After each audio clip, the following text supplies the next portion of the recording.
Chicos, lo siento. Se me salió accidentalmente de Zoom.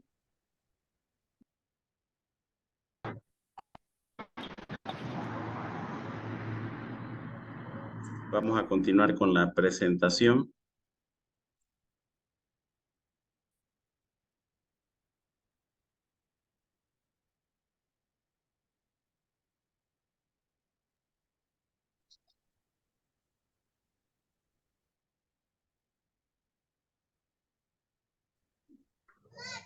Como una...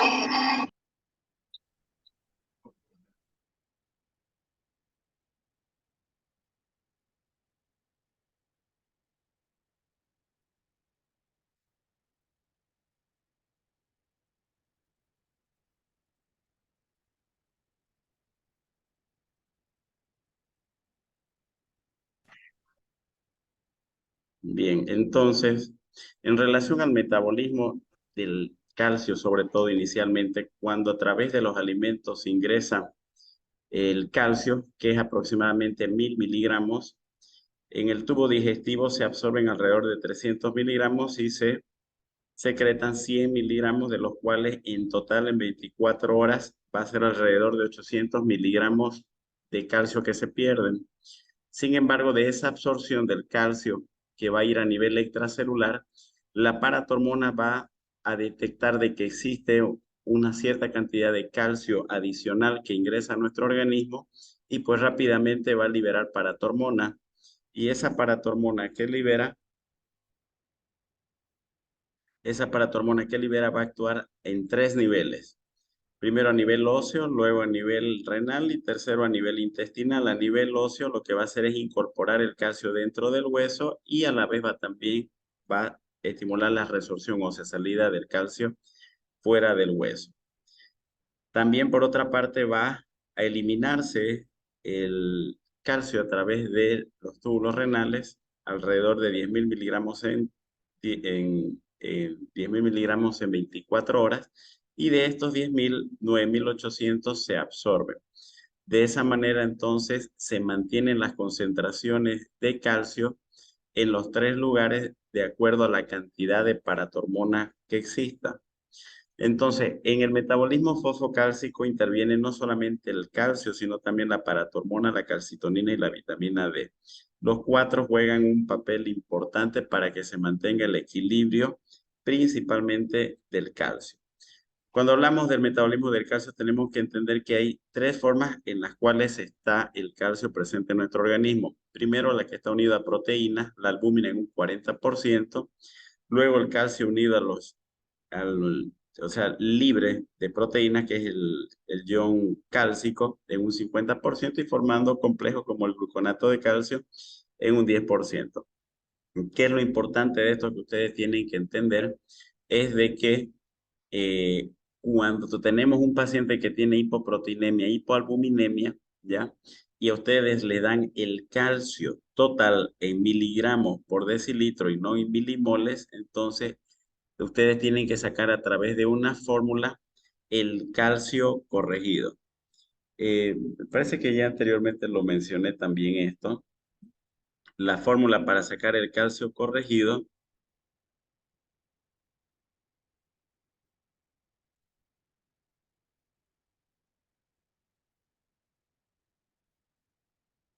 ¿alguien se recuerda?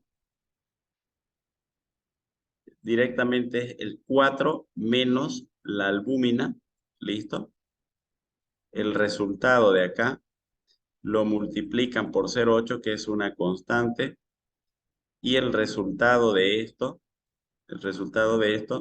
lo suman al valor del calcio. ¿Listo? Entonces vamos a hacer de cuenta que su calcio, que su albúmina de ustedes está en 2 y el calcio que le han informado está en 7,5. Entonces, si hacemos la conversión, tenemos de que a través de esta fórmula sería 4 menos la albúmina, vendría a ser 2.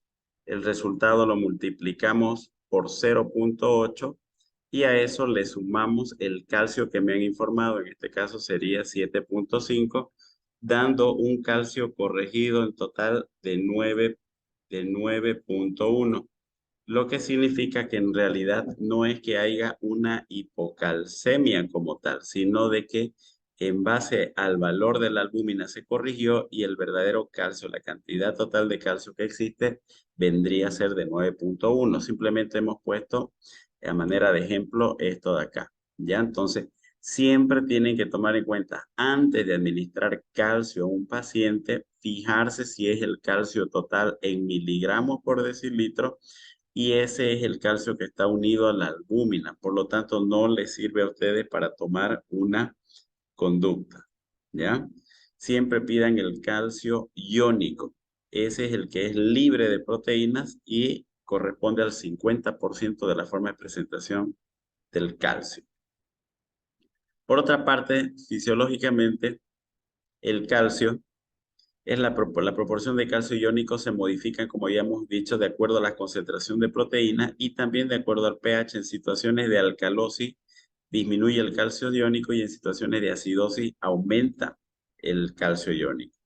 Su absorción del calcio es en el duodeno y en el intestino delgado proximal y está influenciada obviamente por la vitamina D. Los requerimientos diarios son de 800 a 1200 miligramos y un 15% del calcio se elimina por la orina y el restante del ingreso de calcio se elimina a través de las heces fecales. Entonces, bien, ¿qué es lo que pasa habitualmente cuando ingresa el calcio hasta el intestino y de ahí se absorbe? Una vez se absorbe, tenemos que entender que tenemos sensores para el calcio ya a 3 niveles donde va a interactuar a nivel renal, a nivel óseo y a nivel intestinal, habíamos dicho, ¿no? Pero cuando se absorbe inmediatamente y pasa al torrente circulatorio, ya, inmediatamente este calcio va a tener también sensores en la paratiroide y por ende este exceso de calcio va a estimular a la paratormona y la paratormona va a ser va a ser la que se va a encargar de jugar con las concentraciones de calcio para mantenerlos en equilibrio.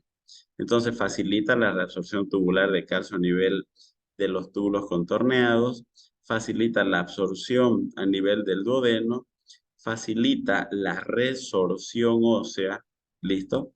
En caso de hipocalcemia y en caso de que haya hipocalcemia, agarra y saca el exceso de calcio y cuando hay hipercalcemia bloquea la resorción ósea. Entonces, esto significa que las concentraciones de calcio están directamente regulados por esta hormona, que es la paratormona. Es la hormona que mantiene las concentraciones de calcio dentro de los límites normales. Siempre las funciones de tanto la paratormona, el calcio, la calcitonina, van a actuar en estos 3 órganos principales que les mencioné, a nivel óseo, a nivel renal y a nivel intestinal. A nivel óseo, la paratormona lo que va a hacer es activar la resorción ósea. ¿Qué significa? De que cuando hay pocas concentraciones de calcio en mi organismo, la paratormona va a sacar calcio del hueso para mantener en concentraciones normales en mi torrente circulatorio. Eso significa resorción ósea. ¿De dónde más va a sacar calcio? Va a aumentar la absorción gastrointestinal del calcio y va a activar la reabsorción tubular renal de calcio. Entonces, todo lo contrario es en relación al fósforo. Si aumentan mis concentraciones de calcio, disminuyen las concentraciones de fósforo. Si disminuyen mis concentraciones de calcio, aumentan las concentraciones de fósforo. Entonces, en este caso, como yo estoy aumentando mis concentraciones de calcio, pues se va a bloquear la reabsorción tubular renal de fósforo y por lo tanto, pues el resultado final va a ser que yo voy a tener una hipercalcemia y una hipofosfatemia. Por lo tanto, la paratormona se activa en situaciones de hipocalcemia y se bloquea en situaciones de hipercalcemia. ¿Ya?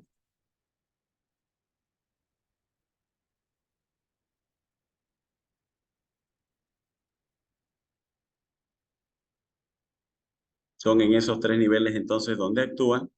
De la misma forma, entonces, cuando yo tengo concentraciones bajas de calcio o aumento del fósforo, se estimula la paratormona y por una parte, a nivel óseo va a estimular la resorción ósea, a nivel intestinal, va a aumentar la absorción intestinal de calcio y a nivel renal va a aumentar la reabsorción tubular de calcio y va a eliminar la de fósforo. Por lo tanto, la paratormona habitualmente tiene un efecto hipercalcemiante. La calcitonina hace todo lo contrario. Se sintetizan las células parafoliculares de la tiroides o la célula C. Su función es bloquear la resorción ósea y aumentar la excreción de calcio y fósforo. Por lo tanto, en situaciones de hipercalcemia, ¿ya? Entonces, es que se libera calcitonina para evitar de que siga habiendo mayor cantidades de calcio circulando. Por lo tanto, es una hormona hipocalcemiante e hipofosfatemiante. De la misma forma, detecta mi organismo concentraciones altas de calcio en la sangre, se libera calcetonina. Por una parte, bloquea la reabsorción, ¿listo? Por otra parte, aumentan las pérdidas de calcio por la vía urinaria y por otra parte hay una disminución en la absorción de calcio por el intestino. Y como consecuencia de todo esto, lo que va a hacer es que haya una disminución en las concentraciones de calcio en la sangre. Es una hormona hipocalcemiante que se estimula en situaciones de hipercalcemia. La vitamina D, ustedes saben que se obtiene de la síntesis cutánea por exposición a la luz solar y puede venir de la dieta, la vitamina D2 como ergocalciferol, que viene de los vegetales, y D3 como colecalciferol de los animales. Para activarse, la vitamina D necesita hidroxilarse a nivel hepático y a nivel renal. Por ejemplo, la vitamina D25 hidroxivitamina D a nivel hepático se llama calcidiol. Para que sea activa la vitamina D, tiene que hacer un paso a nivel renal y hidroxilarse a 1.25 hidroxivitamina D3, llamado calcitriol. Ya entonces la forma activa de la vitamina D3 se llama calcitriol. ¿Listo? Eh, entonces, para que se active la vitamina D3 tiene que haber rayos ultravioletas que entren por la piel y de provitamina D3 a previtamina D3 pasa a activarse a vitamina D3. ¿No es cierto? Eso es lo que habitualmente debería ocurrir. Cuando ingresa por la dieta, entonces de vitamina D2 pasa por el hígado como 25 hidroxivitamina D y a nivel renal es recién donde se vuelve a hidroxilar y recién se convierte en 1.25 hidroxivitamina D3, que juntamente con la paratormona lo que van a hacer a nivel intestinal es que van a aumentar la absorción intestinal de calcio y van a aumentar la movilización de calcio. Por lo tanto, lo que va a hacer como resultado final es mantener las concentraciones de calcio y fósforo habitualmente en condiciones normales. Ustedes saben que donde no entra el sol, entra el médico y es precisamente en aquellos países donde no llega el sol, no se logra también activar la vitamina D o llegar a pasar por todo este proceso. Y si no tenemos vitamina D, pues no hay cómo también la paratormona actúe sin la presencia de la vitamina D para que puedan absorber el calcio. Resultado de eso es lo que de forma temprana las personas pueden tener osteomalacia y a lo largo en la etapa adulta osteoporosis. Por lo tanto, la vitamina D lo que va a hacer es aumentar la absorción intestinal del calcio. Y si no hay vitamina D, pues no es que solamente va a disminuir su absorción solamente por la presencia de la paratormona, pero cuando está en presencia de la vitamina D, aumenta plenamente su absorción intestinal. Así también aumenta la reabsorción tubular renal de calcio y fósforo y aumenta la resorción ósea. Por lo tanto, el resultado final es que aumentan las concentraciones de calcio y fósforo. Bien, entonces, sabiendo en relación al metabolismo fosfocálcico, tenemos que la hipercalcemia se habla cuando hay un calcio plasmático superior a 10.4 miligramos por decilitro. En algunos libros puede ser mayor a 10, no nos vamos a pelear por ese 0.4 miligramos, ¿ya? Dentro de las causas de hipercalcemia, la número 1 es el hiperparatiroidismo primario. Sabemos que la paratiroide es una hormona hipercalcemiante que en situaciones de hipocalcemia se activa, pero cuando de forma patológica se activa, entonces va a hacer de que haya exceso de calcio en mi organismo.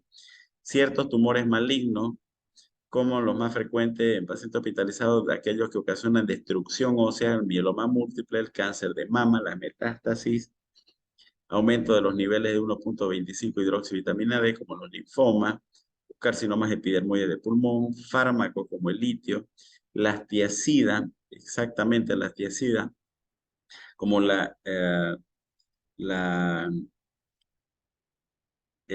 ¿cómo se llama? La hidroxi, ahorita se me fue el nombre del diurético este tiacídico, ahorita se me fue. Este, Hidroclorotiazida. hidroclorotiazida, exactamente. Entonces, la hidroclorotiazida es uno de los diuréticos que más efectos metabólicos tienen y siempre tienen que tomarlo en cuenta. Entonces, por una parte, hipercalcemiante, por otra parte, hiperglucemiante, por otra parte, aumenta el ácido úrico y por otra parte, disminuye el sodio, produce hiponatremia. Entonces, 4 efectos metabólicos que tienen que tomar en cuenta antes de administrar los diuréticos tiacídicos. También la intoxicación es por vitamina D, la sarcoidosis o el exceso de vitamina A, ácido retinoico, estrógenos, etc. También puede haber las hipercalcemias idiopáticas de la infancia asociadas al aumento del recambio óseo, como la inmovilización, hipertiroidismo o el hiperparatiroidismo secundario, donde hay una hipersecreción de paratormona, pero por situaciones que predispongan a una hipocalcemia sostenida. Y una de ellas son los pacientes con insuficiencia renal crónica. En ellos la retención de fósforo está aumentada y el aumento de las concentraciones de fósforo, ¿qué es lo que va a hacer? Provocar una disminución en el calcio. Y al haber una disminución del calcio, entonces de forma compensadora se va a aumentar la paratormona, entendiendo de que tiene que volverse a las concentraciones normales de calcio. Y el hiperparatiroidismo terciario, donde las paratiroides se vuelven autónomas tras un tiempo más o menos prolongado de estimulación en el hiperparatiroidismo secundario. Bien, entonces la clínica de una hipercalcemia, bueno, depende de la instauración, si es aguda o crónica, o asintomático como hallazgo casual, o puede haber crisis hipercalcémicas con insuficiencia renal, acortamiento de intervalo QT, arritmias ventriculares, obnubilación progresiva y coma. Y en las formas crónicas habitualmente son las calcificaciones que pueden haber en distintos niveles, a nivel pulmonar, a nivel aórtico, a nivel renal, o puede haber tendencia a la nefrolitiasis o llevar también a la insuficiencia renal crónica. Las hipercalcemias agudas como habitualmente se deben a procesos tumorales, ya siempre la primera medida son la hidratación con solución cristaloide. Y en segundo lugar, forzar la diuresis, ya con dosis altas de diurético. Dependiendo de la gravedad de la situación clínica, se pueden entonces emplear calcitonina como hormona hipocalcemiante, bifosfonato, que son los que agarran y estimulan la resorción ósea, ya bloquean la resorción ósea, mejor dicho, y por lo tanto evitan que salga más calcio del hueso hacia el torrente circulatorio, y los glucocorticoides. Aunque los corticoides son útiles, hipercalcemias tumorales tardan de 3 a 5 días en hacer efecto y por ello de elección están los bifosfonatos, así como también otro de los usos son en la osteoporosis, también se utiliza en las hipercalcemias por causas tumorales, como el zoledronato endovenoso de tercera generación, tiene un efecto más precoz de 18 horas frente a la calcitonina o los corticoides que tardan entre 24 horas a 5 días para tener su efecto en la disminución del calcio como tal. Las hipercalcemias crónicas, bueno, de acuerdo a la etiología de ellos, la insuficiencia renal crónica es la más común. Entonces, la hidratación con suero salino en una hipercalcemia siempre es necesaria porque aumentan las pérdidas urinarias de calcio. Entonces, ¿cuándo se dan corticoides en una hipercalcemia? Solo en estas dos situaciones, causas tumoral o causas secundarias a la vitamina D. Entonces, habíamos dicho que la principal causa de hipercalcemia es el hiperparatiroidismo. Entonces, cuando hablamos del hiperparatiroidismo, tenemos que son más frecuentes en mujeres de 45 a 60 años y está dado etiológicamente por los adenomas paratiroideos únicos, que es lo más frecuente, o hiperplasias de paratiroides, o adenomas paratiroideos, o carcinomas paratiroideos. El más frecuente, los adenomas paratiroideos únicos.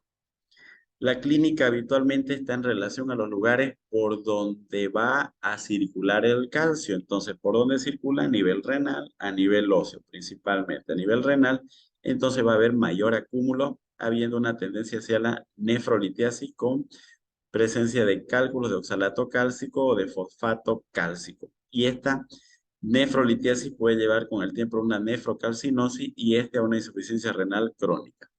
Asimismo, también puede haber una afectación ósea con una osteitis fibrosa quística y la afectación renal y ósea que habitualmente no suelen aparecer en la vejez. Otro tipo de manifestaciones son en relación a los lugares donde también va a actuar el calcio a nivel neuromuscular, al igual que el potasio, como ustedes saben. Entonces, situaciones tanto de hipercalcemia como de hipocalcemia van a afectar la parte muscular, entonces va a haber una debilidad muscular, sobre todo proximal. Van a haber también manifestaciones neuropsiquiátricas con alteración en la capacidad de concentración o tendencia a la depresión, manifestaciones gastrointestinales con dolor abdominal, vómitos, pancreatitis, úlceras duodenales, reumatológicas, simulando pseudogotas o condrocalcinosis, etc. La clínica habitualmente de un hiperparatiroidismo suele ser asintomático, pero con el tiempo es donde se van a ver principalmente las manifestaciones en los lugares que le mencioné, a nivel renal, a nivel óseo, a nivel muscular y a nivel central con alteraciones en la memoria o demencia o depresión. La más frecuente de todas son las litiasis renales. Aquí haciendo un resumen, entonces a nivel central puede haber letargia, mareos, depresión, estupor, coma, no solamente las hipocalcemias, sino también las hipercalcemias. A nivel neuromuscular, fatiga, debilidad, miopatía proximal, cardiovascular, tendencia a a la hipertensión, bradicardia, intervalo QT largo, reumatológicos, dolores articulares, tendinitis, relacionado todo a la presencia de depósitos de calcio, ya calcificaciones que se presentan en las articulaciones o en los tendones, a nivel renal, nefropatía por cálculo y a nivel gastrointestinal, náuseas, vómitos, estreñimiento, tendencia a las úlceras pépticas o la pancreatitis. Bien, entonces el diagnóstico de un hiperparatiroidismo, ¿cómo se hace? Pues bajo la demostración de una hipercalcemia más una paratormona elevada. Entonces, de por sí ustedes, si tienen un paciente renal crónico con una hipocalcemia más una hiperfosfatemia, ¿ya? Y de repente tienen tendencia a la hipercalcemia, tendría que pedir siempre una paratormona. Entonces, si el calcio está elevado, entonces el fósforo está disminuido, ¿no? Entonces, es por eso que también se solicita fósforo en los pacientes, por ejemplo, renales. En relación a la localización, los estudios de localización preoperatoria no son tan necesarios si ya yo tengo una evidencia de que hay un adenoma paratiroideo. Lo más importante en esto, como es quirúrgico el tratamiento, bueno, que se encuentre a un cirujano que sea experto en la extirpación de estas masas tumorales. Entonces, el tratamiento vendría a ser el único que es curativo, la cirugía, pues entonces si son adenomas extirpan la glándula patológica tras explorar las demás y si es hiperplasia hace una paratiroidectomía subtotal. El gran problema en estos casos es de que pueden ocurrir dos complicaciones. La primera, una hipoglucemia ya iatrogénica o la segunda que puede haber un compromiso del nervio recurrente laringio con afectación de la voz. Bueno, aquí lo menciono, ya, complicación inmediata, la hipocalcemia postquirúrgica por hueso hambriento o por un hipoparatiroidismo transitorio, o pueden ser permanente un hipoparatiroidismo definitivo o parálisis del nervio recurrente laríngeo. Por eso es que siempre hay que estar atentos y hacer dosificaciones de calcio en estos pacientes postquirúrgicos. Se hacen hidrataciones adecuadas, evitar diuréticos, ya lo saben, evitar exceso de calcio en la dieta, bifosfonato de uso crónico de mujeres posmenopáusicas y vigilancia periódica de posibles alteraciones renales. El otro extremo son las hipocalcemias y quizás son las más temidas, cuando se demuestra la presencia de un calcio plasmático inferior a 8.1 miligramos por decilitro. Las causas, bueno, podrían ser de la misma manera, hipoparatiroidismo, y la causa principal del hipoparatiroidismo está el síndrome de DiGeorge, con agenesia de timo y paratiroides por falta de diferenciación del tercer y cuarto arco braquial. La persona ya nace con esta normalidad.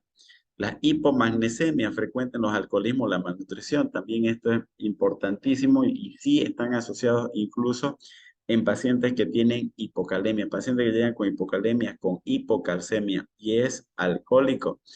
Sí o sí hay que pensar en que la causa debe estar relacionada al magnesio.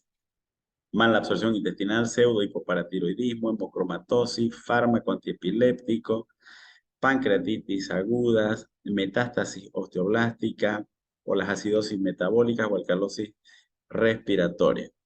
Entonces, dependiendo de la velocidad de instauración desde asintomática hasta volverse una urgencia vital, lo más frecuentes son los síntomas neuromusculares y neurológicos.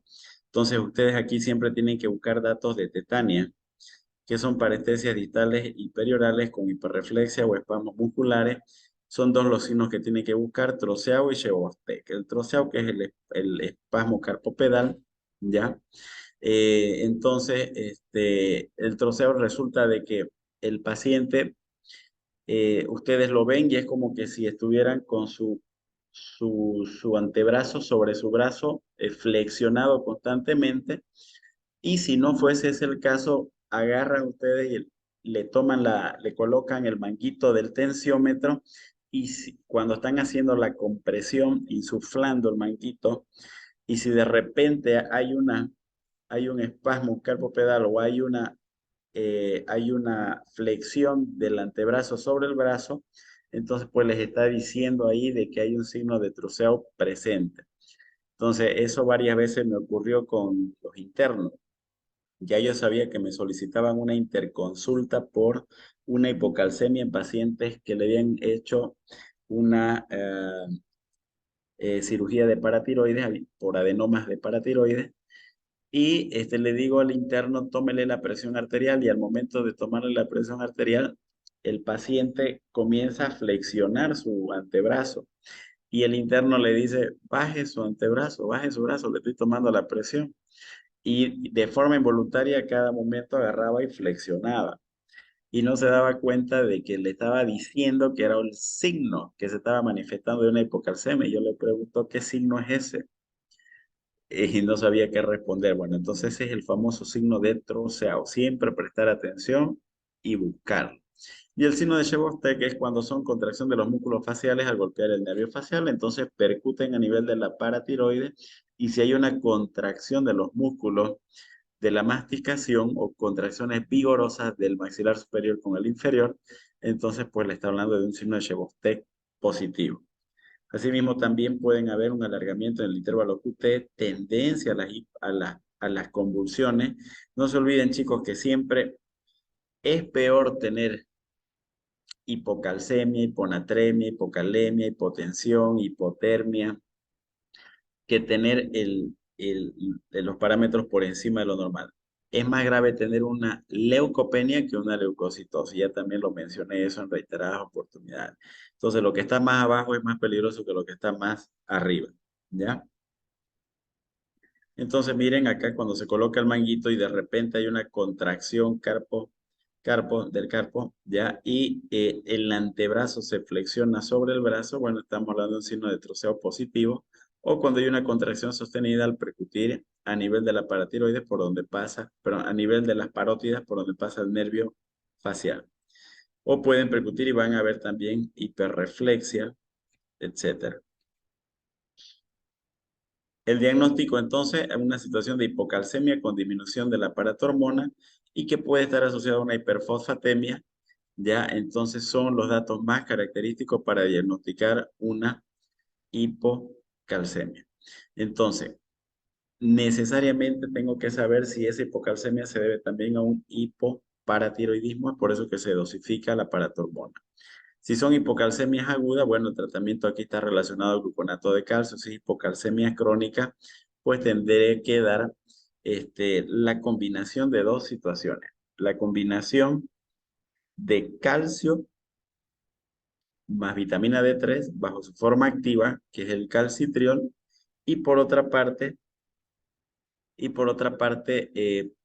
un mes se puede dar calcio y el otro mes se da vitamina D. Se pueden dar también por separado. Entonces, el hipoparatiroidismo se puede presentar bajo tres formas. Uno, provocada por cirugía, que es la forma más frecuente, y ocurre en aquellos que le realizan tiroidectomía o paratiroidectomías accidentales, funcional, cuando hay una hipomagnesemia grave o prolongada, y idiopática en forma espontánea o de forma genética, y se presenta en etapas tempranas de la vida y es de carácter autosómico recesivo. Entonces, cualquiera que sea la situación, se va a reflejar en una secreción insuficiente de paratormona que se va a manifestar por síntomas de hiperactividad neuromuscular. Entonces, bioquímicamente, ¿qué es lo que va a haber? Hipocalcemia con hiperfosfatemia más ausencia de paratormona. Este es otro dato interesante. Si hay una hipocalcemia menor a 7, ya entonces se habla de una tetania latente, y cuando es menor a 5, una tetania grave. Otra de las manifestaciones clínicas de la hipocalcemia con signos pretetánicos son las parestesias, disminución del tacto, dificultad de los movimientos, espasmo carpopedal, estridor laringio, puede haber convulsiones generalizadas. ¿Listo? Muy bien, chicos, entonces ese es un pantallazo en relación a lo que son las hipocalcemias, metabolismo fosfocálcico, y el hiperparatiroidismo y hipoparatiroidismo. La pregunta es, ¿quieren que este tema más entre en su tercer parcial o lo dejamos para el examen final? Al final, doctor. ¿Qué dice la mayoría? Para el final. Al final. Para el examen Para la final. segunda instancia. Sí, Lo por vamos a favor. poner para el examen final. ¿Listo? Bueno, jóvenes, con esto entonces acabamos el tema de endocrino. Por si acaso, en la plataforma de Classroom les subí 2 videos de lo que es patología hipofisiaria para que lo puedan revisar. Es un tema bastante interesante que por temas de tiempo no lo pudimos dar. Sin embargo, no va a entrar eso a ninguno de los exámenes, así que por cultura general, quienes quieran aprender un poco más, pues ahí lo tienen los videos. Me imagino que alguien de ustedes esta presentación también lo ha grabado, entonces pueden también subirlo a la plataforma o a su grupo. ¿Ya?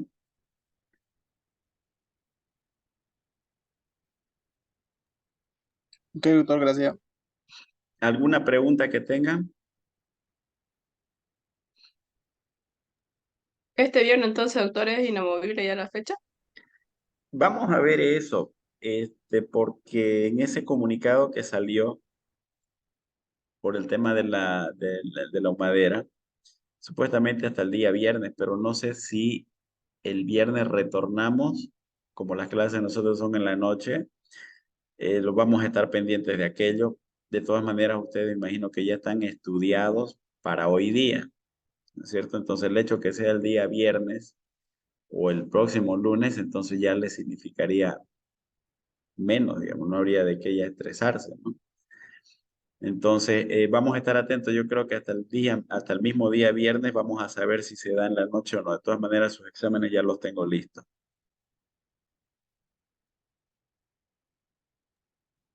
Gracias. Muy bien, jóvenes. Entonces, nos vemos el día viernes. Cualquier cosita ahí o dudas que tengan, me avisan, ¿ya? Pasen un resto del día muy bonito con sus familias. Gracias, doctora. Hasta luego. Gracias, Chao, doctor. chao, jóvenes. Buenas Hasta noches. luego, doctor. Muy bien.